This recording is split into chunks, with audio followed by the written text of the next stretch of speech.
Pastor, Hum, eu orei aqui. Nessa questão de papéis aí, entraria também a questão de, por exemplo, na igreja, os membros entenderem, cada um entender qual o seu papel dentro da igreja. Por exemplo, porque eu falo assim a questão de que, por exemplo, uma igreja com 200 membros, às vezes você não tem ali como posso dizer, uma tarefa específica para cada um, né? Às vezes, ou até teria, mas muitas vezes isso não é visto muitas vezes pela igreja, né? Às vezes entra pessoas na igreja e com o tempo eu não sei se elas acabam até abandonando ou indo porque não saber o seu papel dentro daquela comunidade ou por não se encaixar dentro de algo. Eu, assim, pelo tempo que eu tenho de cristianismo, assim, eu percebo um pouco disso dentro da igreja, né? Que muitas vezes vem membros e se vai, vem, né? Membros e se vai membros. E agora, e o que eu percebo um pouco é essa questão dos papéis, porque muitos, você vê que não fica ou foi porque não entendeu o papel dela ali dentro. Não sei se cabe isso dentro disso que sim, sim, está se Ari. falando. É, Ari, eu estou gastando esse tempão todo no primeiro é, bloco e no segundo bloco para sim. realmente pontuar para vocês. Hum, E quando a gente realmente entende que o nosso Deus é soberano e que nós estamos debaixo dessa autoridade dele e que ele deixou um livro maravilhoso que é a sua palavra e nós nos submetemos a ele, naturalmente a gente começa a entender o nosso papel da nossa vida e a de Deus.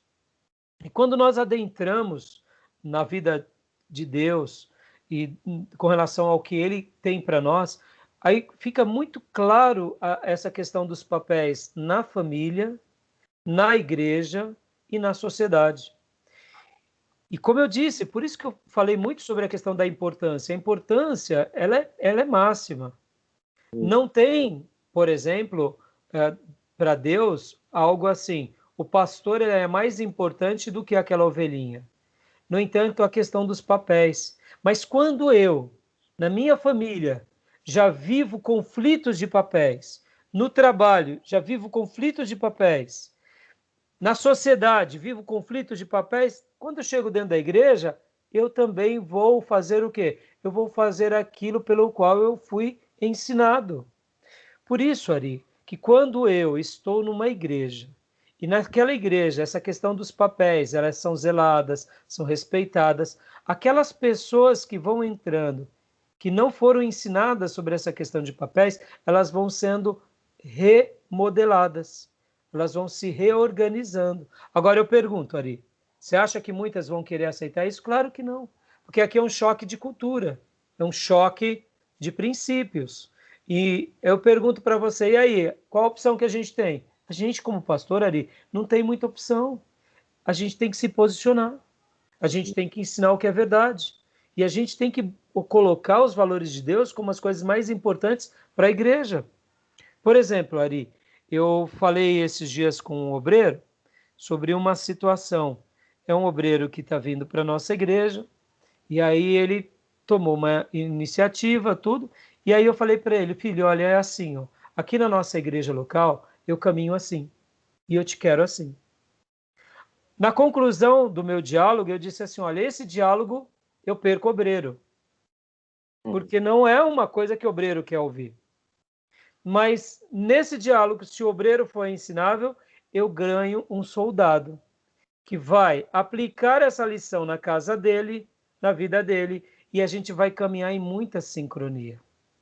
Então, Ari, por exemplo, para mim, isso é muito simples, Ari, mas ao mesmo tempo é muito difícil ser colocado em prática no dia a dia. Por isso que o pastor, ele precisa estar alinhado com o colegiado de pessoas que também têm uma clareza de papel muito grande. Para quê? Para que esse efeito seja sendo replicado por meio dos modelos, Ari. Ah, porque na hora que eu tenho um time, vamos supor, Ari, eu tenho 5 pessoas da minha liderança, mas 2 dessas pessoas da minha liderança não aplicam direito aquilo que aprendem. logo vai me fragmentar. Porque ele vai replicar aquilo que ele vive. Mesmo que ele diga para mim que aceita, se os atos dele não são atos que aceitam, então, na realidade, a boca dele está dizendo uma coisa, mas o corpo dele está fazendo outra. Por isso que as palavras podem mentir, mas o corpo fala a verdade. Entendeu, Ari? E o pastor ele tem que estar sensível a esses toques. Por isso, vocês que são alunos do seminário, a grande recomendação que eu dou é: sejam auxiliares dos seus pastores. Sejam como Josué foi com Moisés. E se um dia Deus der graça a vocês, de vocês tiverem mais sabedoria, mais poder, uma mensagem, irmão, deixa o pastor pastorear, não queira ser maior. Se você sente que Deus está te dando uma liderança e que você quer começar o trabalho, então seja homem, digno de dizer, pastor, me abençoa que agora eu preciso cuidar do meu grupo. E não tente fragmentar um grupo dentro da igreja, porque isso é divisão, isso é subtração e, naturalmente, isso é o dedo das trevas. É muito bem possível um irmão e uma irmã caminhar com os dons e talentos e, mesmo assim, o pastor pastoreá-lo. Nenhum problema. O problema, irmãos, é que hoje, pode ver, na sociedade todo mundo quer ser empresário, todo mundo quer ser líder. E chega na igreja, ninguém quer ser liderado, entendeu? Esse é o problema. Então, irmãos, por isso que eu estou trabalhando muito essa questão. E essa questão, quando ela é aprendida, perceba, a gente está falando de antropologia. Antropologia não é como Deus cria o homem. Deus cria-nos com papéis distintos. E é importante quando a gente compreende isso. Pode ver, irmãos, quando a gente compreende o nosso papel, isso é lindo, a igreja cresce, o reino de Deus é expandido. Vou contar uma experiência que eu tive. Eu sempre fui muito sério com essa questão de papéis. Eu fui dar aula na Comunidade da Graça pelo STBnet e convidei um dia, eu dei aula lá de várias matérias e dei aula também lá de homilética. E um dia, a minha classe tinha uns 50 alunos. A esposa do Carlos Alberto Antunes sentava ali, uma anciã maravilhosa, sentando ali para aprender. Eu me sentia honradíssimo. Na sede da Comunidade da Graça, ensinando para aquela classe de pastores, de missionários, só da Comunidade da Graça. Eu falava, meu Deus, que igreja maravilhosa. E aí, um dia, a minha prova de homilética, eu faço uma prova escrita e uma prova prática. O aluno tem que pregar. E uma jovem da igreja, da classe, ela falou, pastor, eu nunca preguei na minha vida. Eu falei, não, filho, você vai pregar. Não, pastor, eu não vou pregar, você vai pregar. Faz parte da prova. Aí ela pregou. Mas ela pregou, irmão, Deus usou tanto ela, foi tão lindo, que a classe aplaudiu, ela tirou 10. Ela tirou 10 na mensagem escrita e 10 na oratória. E eu com aquele gesto pastoral para fortalecê-la, para ensiná-la mais, eu cheguei para ela e disse assim, filha, eu quero que você vá pregar um dia na minha igreja. Pastor, eu falei, sim, sou pastor de uma pequena igreja lá em Ferraz de Vasconcelos, você vai pregar. Mas na sua igreja? Eu falei, sim. Minha igreja é o tamanho dessa sala, filha, fica tranquila. A sala que eu dava aula é do tamanho do nosso santuário, pra você ter uma ideia, irmãos.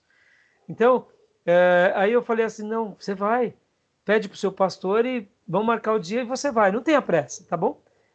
Semana seguinte ela chegou para mim, triste, e ela disse assim, pastor, eu não vou poder ir lá na sua igreja. Eu falei, não, por quê? Eu fui pedir para o meu pastor e ele negou, ele proibiu. Eu falei, o quê? Proibiu? Ele disse assim, se você tem tempo de pregar em uma outra igreja, por que você não vai fazer visita aqui para pessoas da nossa igreja? Por que você não vai pregar num pequeno grupo dos nossos, que temos muitos pequenos grupos? Por que uma irmã não vai participar do culto de oração? A irmã tem tempo para servir fora? Por que vai servir em outra igreja fora, sendo que a gente tem tanta necessidade dentro? Aí ela continuou falando, pastor, eu não gostei, eu fiquei chateada. E aí veio ela, veio os amigos, e todos estavam ali no azedume, já contaminados, já estava... E aí eu falei assim, louvado seja Deus.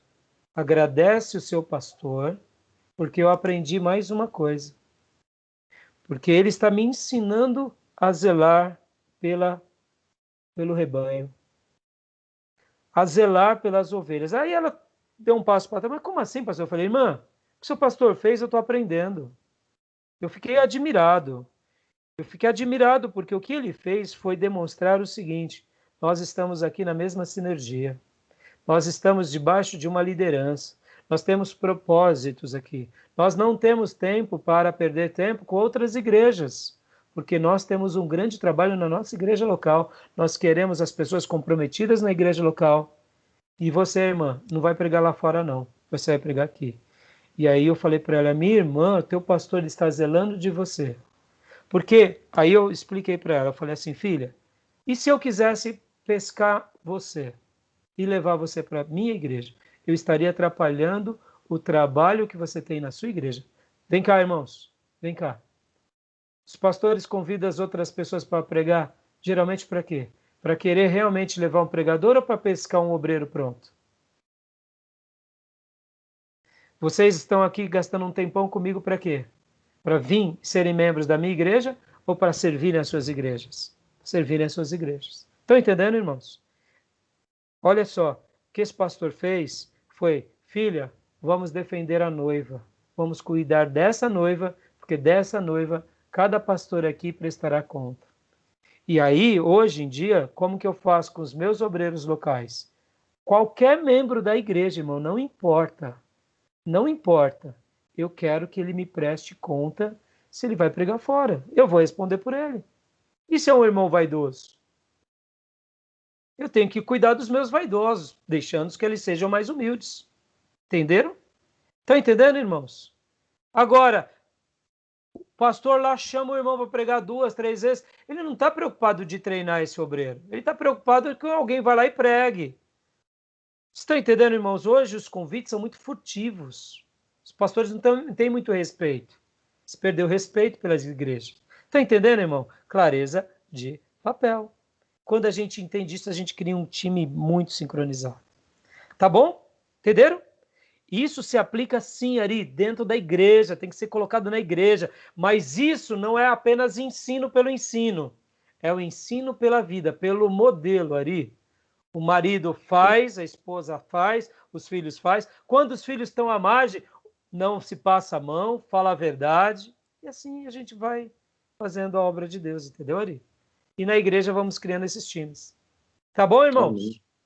Alguma dúvida? Tranquilo?